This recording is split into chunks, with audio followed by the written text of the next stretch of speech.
ação do crime, ou seja, exatamente a classificação de qual foi a infração penal praticada, e termina o artigo 41 do CPP falando o seguinte: o rol de testemunhas. Portanto, é ali na denúncia, é ali na queixa, que o autor da ação vai arrolar suas testemunhas. Então, meus amigos, em resumo, guarde esse esquema que eu acabo de falar para vocês. Nós temos a ação penal pública, cujo titular é o Ministério Público, começa por denúncia. Temos a ação penal privada, em que o titular é o ofendido e começa por uma queixa-crime. Mas o tema do dia é realmente a ação penal pública. Portanto, não falarei sobre a ação penal privada, falarei só sobre a ação penal pública com vocês. E a ação penal pública tem duas modalidades. A ação penal pública ela pode ser incondicionada ou condicionada. Portanto, meus amigos, a ação penal pública tem duas espécies: incondicionada e condicionada. Qual a diferença entre ambas? A ação penal pública incondicionada é aquela que o MP não precisa de nenhuma autorização. Então, na ação penal pública incondicionada, o MP não precisa de nenhuma autorização, de nenhum de acordo para iniciar essa ação penal pública. Ele, sabedor da existência do crime, tendo as provas, ele já vai oferecer denúncia. Essa é a ação pública incondicionada. E a ação penal pública condicionada? Como é que funciona a ação penal pública condicionada? Bem, na ação penal pública condicionada, o MP precisa de uma autorização. O MP precisa de uma autorização, e que autorização é essa? Bem, pode ser a representação do ofendido. Então, existem alguns crimes que dependem de representação do ofendido, então a vítima tem que oferecer essa representação. E há alguns crimes, poucos crimes, que exigem a requisição do ministro da Justiça. Portanto, meus amigos, guarde esse esquema aqui sobre a ação penal pública, hein? Guarde esse esquema. A ação penal pública pode ser incondicionada, o MP não precisa de nenhuma autorização. Acontecendo o crime, tendo as provas, ele vai oferecer a denúncia. Ação penal pública incondicionada. E a ação penal pública condicionada? O MP precisa de uma autorização. Essa autorização pode ser a representação do ofendido e pode ser a requisição do ministro da Justiça. Vamos cair de cabeça no estudo da ação penal pública? Então vamos lá. Quais são os princípios que regem a ação penal pública? Quais são os princípios que regem a ação penal pública? Primeiro princípio, meus amigos, primeiro princípio da obrigatoriedade. Primeiro princípio, não se engane, princípio da obrigatoriedade. E o que é obrigatoriedade? Seguinte, o Ministério Público, tendo lá o mínimo de provas, Ministério Público tendo as provas suficientes, promotor é obrigado a denunciar. Promotor é obrigado a oferecer a denúncia. Ele não tem escolha, ele é obrigado. Princípio da obrigatoriedade.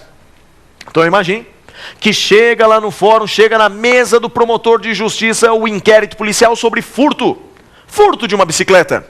E o promotor diz o seguinte: nossa, a nossa cidade anda tão violenta que a partir desse instante eu só vou oferecer denúncias de roubo para cima. Furtos, esses crimes menos graves eu não vou denunciar. Ele não pode, princípio da obrigatoriedade. Promotor é obrigado a oferecer a denúncia. Tendo o mínimo de provas suficientes que baseiam essa inicial, promotor é obrigado a oferecer a denúncia. Mas tem uma exceção, A Lei 9.099 de 95, a Lei dos Juizados Especiais Criminais, atenuou o rigor desse princípio. Através de um outro princípio chamado discricionariedade regrada. Meus amigos, eu estou falando sobre a transação penal. Naquelas infrações de menor potencial ofensivo, naquelas infrações previstas na Lei 9.099, aquelas cuja pena máxima não excede 2 anos, o promotor ele pode transacionar. Promotor ele pode fazer um acordo com o denunciado, pode fazer um acordo com o suspeito. Um acordo para que não haja o processo penal. Então, em resumo, guarde o princípio da obrigatoriedade. Promotor é obrigado a oferecer a denúncia. Ele é obrigado. Princípio da obrigatoriedade da ação penal pública. Mas saiba que existe essa exceção. Na Lei 9.099, preenchidos os requisitos legais, o promotor pode fazer a transação penal. Outro princípio importante que rege a ação penal pública, princípio da indisponibilidade. Esse, meus amigos, é muito importante. Indisponibilidade. E o que significa esse princípio da indisponibilidade? Significa o seguinte: promotor, começou o processo, tem que ir até o final. Promotor, começou o processo, tem que ir até o fim. Ou seja, ele não pode desistir da ação penal. MP não pode desistir da ação penal. Quer ver a prova disso? Quer ver a prova? Pergunto a vocês.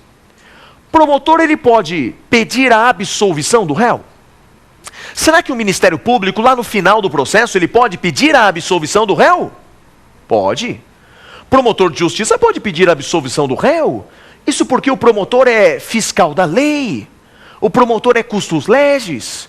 Então ele pode sim, ao final do processo, pedir a absolvição ou a condenação. Mas veja, ele pode pedir a condenação ou a absolvição, mas ele não pode desistir do processo. Ele não pode abandonar o processo. Princípio da indisponibilidade. Tudo bem até aqui? Falei de dois princípios, hein? Princípio da obrigatoriedade. Promotor é obrigado a oferecer denúncia, caso tenha o mínimo probatório. Princípio da indisponibilidade. Promotor não pode desistir da ação penal. Começou o processo, tem que ir até o fim. Mas tem uma outra consequência da indisponibilidade também. Consequência é a seguinte: promotor também não pode desistir dos recursos já interpostos. Se o promotor já interpôs um recurso, não pode desistir daquele recurso já interposto. Alguns chamam isso de princípio da indesistibilidade, mas ele é uma consequência também do princípio da indisponibilidade. Já foram dois princípios. Vamos ao terceiro? Terceiro princípio que rege a ação penal pública é o princípio da oficialidade. Princípio da oficialidade. E o que significa aí a oficialidade? É fácil, explico a vocês.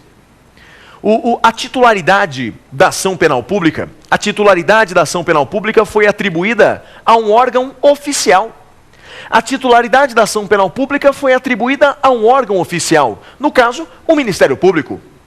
Falei disso para vocês há pouco. A titularidade da ação penal pública está lá na Constituição Federal, está lá no artigo 129, inciso 1 da Constituição Federal. E o titular é o MP. O MP, que é um órgão oficial, ele é o titular da ação penal pública. Isso é o que nós chamamos de princípio da oficialidade.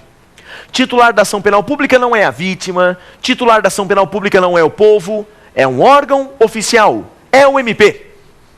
E qual será o quarto e último princípio que rege a ação penal pública? Eu já falei sobre obrigatoriedade, já falei sobre indisponibilidade, já falei sobre oficialidade. Qual será o quarto princípio? É a intranscendência.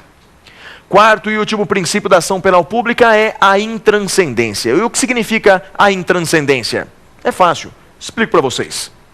Intranscendência significa o seguinte: somente pode ser processado criminalmente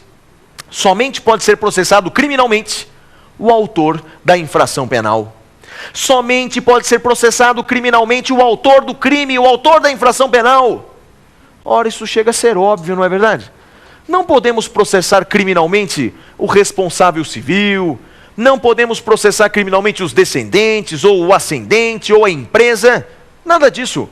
Podemos processar criminalmente o autor, e apenas e tão somente o autor da infração penal. É claro que civilmente é uma outra história, não é? Civilmente a responsabilidade civil é diferente da responsabilidade penal. O que nos importa para o programa de hoje é que na ação penal pública vale a intranscendência. Somente pode ser processado criminalmente o autor da infração penal. Tudo bem, meus amigos? Falei então para vocês dos princípios da ação penal pública. Mas há outras coisas a tratar. Eu falei para vocês, lembra, que a ação penal pública pode ser incondicionada, o promotor não precisa de autorização, e pode ser condicionada. Você lembra condicionada a quê? A ação penal pública ela pode ser condicionada ou à representação do ofendido, ou à requisição do ministro da Justiça. Ou à representação do ofendido, ou a requisição do ministro da Justiça